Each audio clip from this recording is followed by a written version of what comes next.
বিশ্বভারতীর ক্যাম্পাসে থাকা লালবাগ দিঘিতে 5 ঘন্টা ধরে জলে ভাসছিল একটি দেহ। মুহূর্তের মধ্যে চাঞ্চল্য ছড়িয়ে পড়ে গোটা শান্তিনিকেতন জুড়ে। কয়েকশো লোকের জমায়েত। খবর পেয়ে হাজির প্রচুর পুলিশ প্রস্তুতি নিচ্ছে দেহ তোলার জন্য। টানটান উত্তেজনার মধ্যেই জল থেকে তোলা হলো দেহ। পুলিশ দেখেই মৃত হয়ে গেল জীবিত। সেই নিজের পায়ে হেঁটে উঠল পুলিশের গাড়িতে। ঘটনায় রবি ঠাকুরের শান্তিনিকেতন জুড়ে রীতিমতো হাস্যকর বিষয়। যুবকের নাম শম্ভু হেমব্রম, শান্তিনিকেতনের বাগান পাড়াতে বাড়ি। এখন সে সুস্থ রয়েছে। শান্তিনিকেতন থানায় নিয়ে যাওয়া হয়েছে।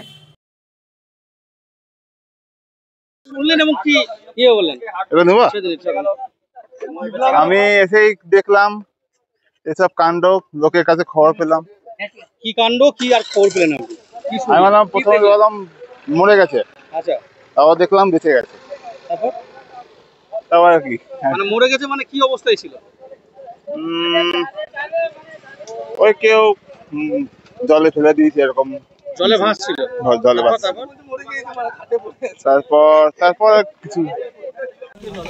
তোর নাম কি ভাই? ভাই তোর নাম কি? ও বাগান পাড়া। নাম কি তোমার? নাম কি?